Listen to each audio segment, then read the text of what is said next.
आप सभी किसान साथियों से ये चर्चा अपने आप में एक नई उम्मीद जगाती है, नया विश्वास पैदा करती है। आज जैसा अभी हमारे मंत्री श्रीमान नरेंद्र सिंह जी तोमर बता रहे थे, आज भगवान बसवेश्वर जयंती है, परशुराम जयंती भी है। आज अक्षय तृतीया का भी पावन पर्व है और मेरी तरफ से देशवासियों को ईद की भी मुबारक।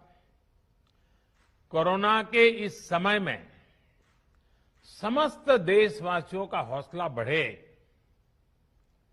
इस महामारी को परास्त करने का संकल्प और दृढ़ हो, इस कामना के साथ आप सब किसान भाइयों से जो मेरी बातचीत हुई है, अब मैं इसको आगे बढ़ाऊंगा। इस कार्यक्रम में उपस्थित कृषि और किसान कल्याण मंत्री श्रीमान नरेंद्र सिंह तोमर जी, केंद्रीय मंत्रिमंडल के मेरे अन्य सहयोगीगण, सभी मुख्यमंत्री, राज्य सरकारों के आदरणीय मंत्रीगण, सांसदगण, विधायकगण और देश भर के मेरे किसान भाई और बहनों, आज बहुत ही चुनौतीपूर्ण समय में हम ये संवाद कर रहे हैं।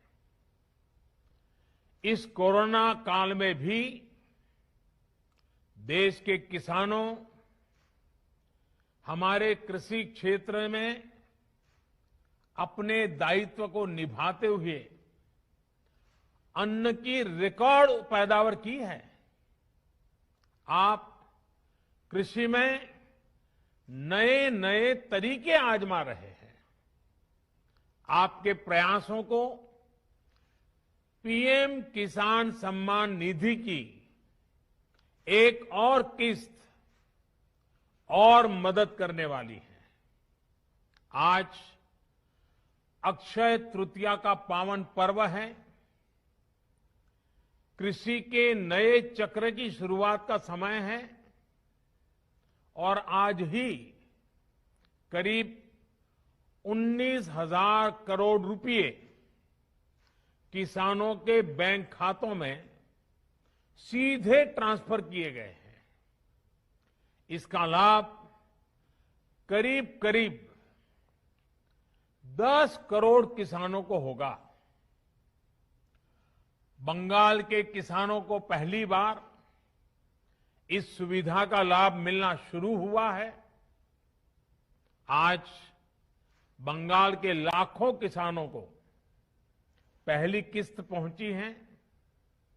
जैसे जैसे राज्य से किसानों के नाम केंद्र सरकार को मिलेंगे, वैसे वैसे लाभार्थी किसानों की संख्या और बढ़ती जाएगी। साथियों, पीएम किसान सम्मान निधि से विशेष रूप से छोटे और मझोले किसानों को अधिक लाभ हो रहा है। आज के कठिन समय में ये राशि इन किसान परिवारों के बहुत काम आ रही है। अभी तक इस योजना के तहत देश के लगभग 11 करोड़ किसानों के पास लगभग 1,35,000 करोड़ रुपए पहुंच चुके हैं। मतलब कि 1.25 लाख करोड़ से भी ज्यादा सीधे किसानों के खाते में, कोई बिचौलिया नहीं। इनमें से सिर्फ कोरोना काल में ही 60,000 करोड़ रुपए से ज्यादा पहुंचे हैं। जरूरत के समय देशवासियों तक सीधी मदद पहुंचे, तेजी से पहुंचे, जिसको जरूरत है उस तक पूरी पारदर्शिता के साथ पहुंचे, यही सरकार का निरंतर प्रयास है। भाइयों और बहनों, तेजी से सीधे किसानों तक लाभ पहुंचाने का यह काम उपज की सरकारी खरीद में भी बहुत व्यापक स्केल पर किया जा रहा है। कोरोना की मुश्किल चुनौतियों के बीच जहां किसानों ने कृषि और बागवानी में रिकॉर्ड उत्पादन किया है, वहीं सरकार भी हर साल एमएसपी पर खरीद के नए नए रिकॉर्ड बना रही है। पहले धान की और अब गेहूं की भी रिकॉर्ड खरीदी हो रही है। इस वर्ष अभी तक बीते वर्ष की तुलना में लगभग 10% अधिक गेहूं एमएसपी पर खरीदा जा चुका है। अभी तक गेहूं की खरीद का लगभग 58,000 करोड़ रुपए 58,000 करोड़ रुपए सीधे किसानों के खाते में पहुंच चुका है। सबसे बड़ी बात ये कि अब किसान जो उपज मंडी में बेच रहा है, उसको अब अपने पैसे के लिए लंबा इंतजार नहीं करना पड़ता, परेशान नहीं होना पड़ता। किसान के हक का पैसा सीधा उसके बैंक खाते में जमा हो रहा है। मुझे संतोष है कि पंजाब और हरियाणा के लाखों किसान पहली बार डायरेक्ट ट्रांसफर की इस सुविधा से जुड़े हैं। अभी तक पंजाब के किसानों के बैंक खाते में करीब 18,000 करोड़ रुपए और हरियाणा के किसानों के बैंक खाते में 9,000 करोड़ रुपए सीधे उनके बैंक अकाउंट में जमा हो चुके हैं। अपना पूरा पैसा अपने बैंक खाते में पाने का संतोष क्या होता है, ये पंजाब और हरियाणा के किसान भी अनुभव भी कर रहे हैं और मुखर होकर बोल भी रहे हैं।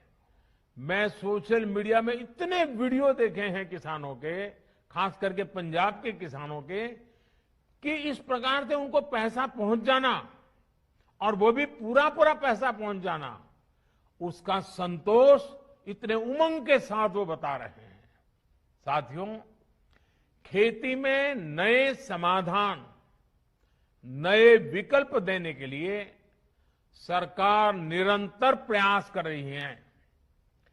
जैविक खेती को बढ़ावा देना ऐसा ही प्रयास है।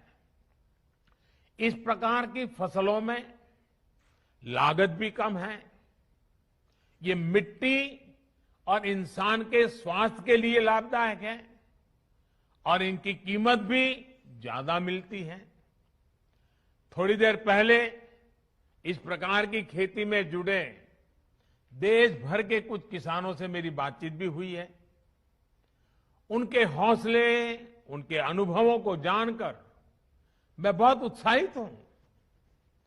आज गंगा जी के दोनों ओर करीब 5 किलोमीटर के दायरे में जैविक खेती को व्यापक स्तर पर प्रोत्साहित किया जा रहा है, ताकि वो जो खेत में उपयोग किया गया केमिकल है, बारिश के समय जो पानी बह करके गंगा जी में न चला जाए और गंगा जी प्रदूषित न हो, इसलिए गंगा जी के दोनों तट के 5-5 किलोमीटर करीब करीब ये जैविक उत्पादक को विशेष बल दिया जा रहा है।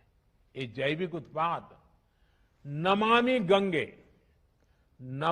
गंगे के ब्रांड के साथ बाजार में उपलब्ध किए जा रहे हैं। इसी तरह भारतीय प्राकृतिक कृषि पद्धति को उसको भी व्यापक स्तर पर प्रोत्साहित किया जा रहा है। इसके साथ साथ सरकार की ये निरंतर कोशिश है कि छोटे और सीमांत किसानों को बैंकों से सस्ता और आसान ऋण मिले। इसके लिए बीते 1.5 साल से किसान क्रेडिट कार्ड उपलब्ध कराने का एक विशेष अभियान चलाया जा रहा है। इस दौरान 2 करोड़ से ज्यादा किसान 2 करोड़ से ज्यादा किसान क्रेडिट कार्ड जारी किए गए हैं। इन कार्ड्स पर किसानों ने 2 लाख करोड़ रुपए से ज्यादा का ऋण बैंकों से लिया है। 2 लाख करोड़ रुपए। इसका बहुत बड़ा लाभ पशुपालन, डेयरी और मछली पालन से जुड़े किसानों को भी मिलना शुरू हुआ है। अभी हाल ही में सरकार ने एक और अहम फैसला लिया है और मैं चाहूंगा कि मेरे किसान भाई बहनों को ये सरकार के निर्णय से खुशी होगी, उनके लिए ये बहुत लाभकर्ता होगा।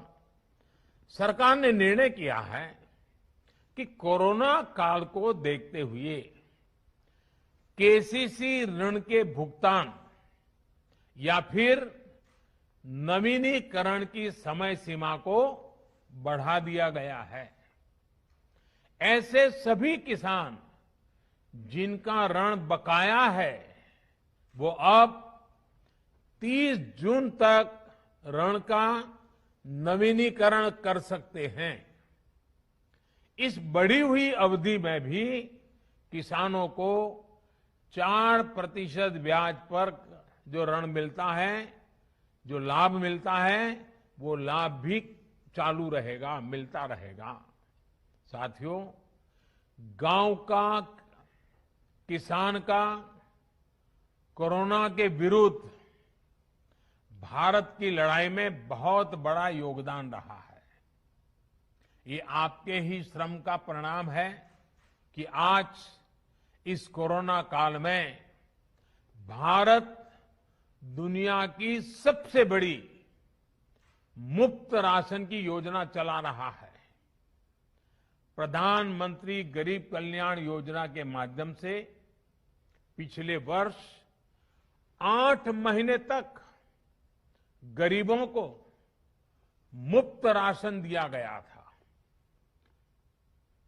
इस बार मई और जून महीने में देश के 80 करोड़ से ज्यादा साथियों को राशन मिले, इसका प्रबंध भी किया गया है।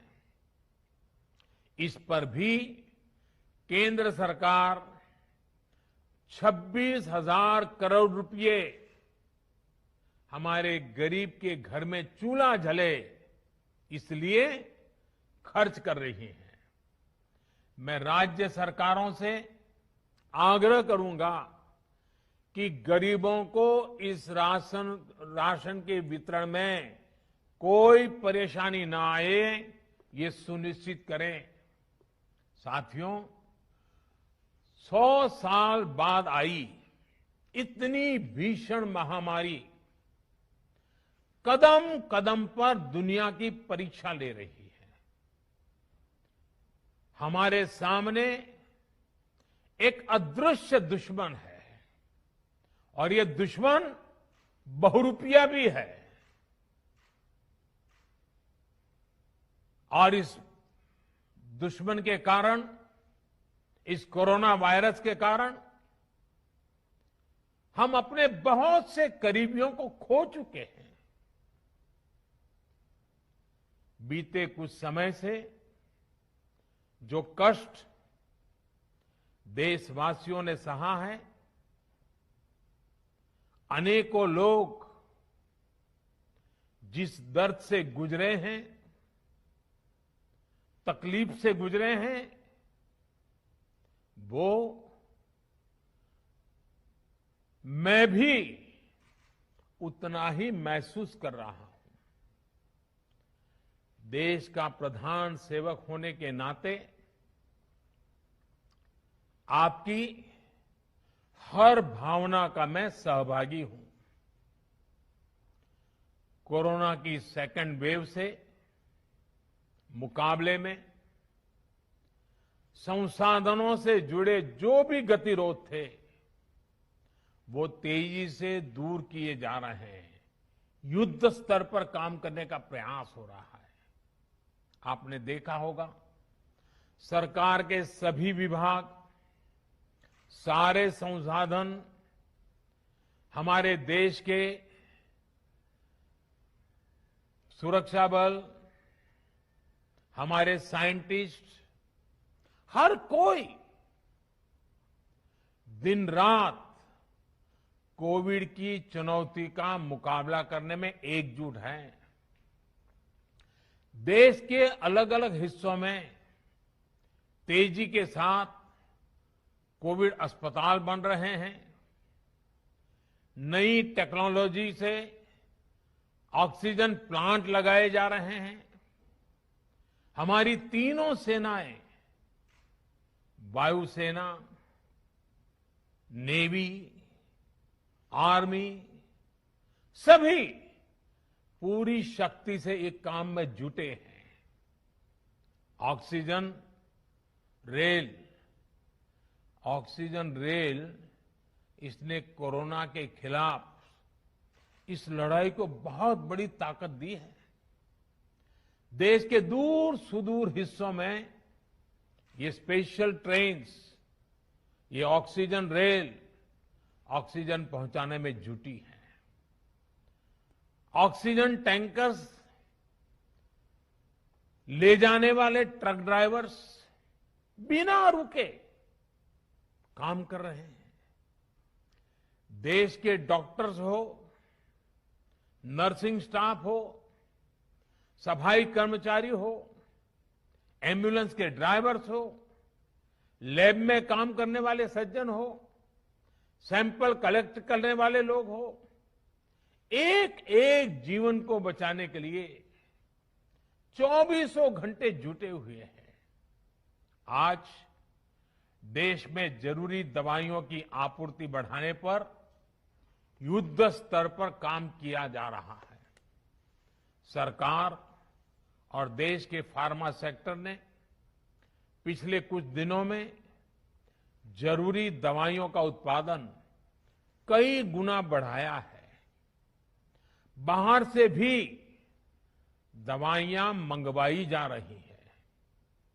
इस संकट के समय में दवाइयां और जरूरी वस्तुओं की जमाखोरी और कालाबाजारी में भी कुछ लोग अपने निहित स्वार्थ के कारण लगे हुए हैं। मैं राज्य सरकारों से आग्रह करूंगा कि ऐसे लोगों पर कठोर से कठोर कार्रवाई की जाए। ये मानवता के खिलाफ का कृत्य है। भारत हिम्मत हारने वाला देश नहीं है।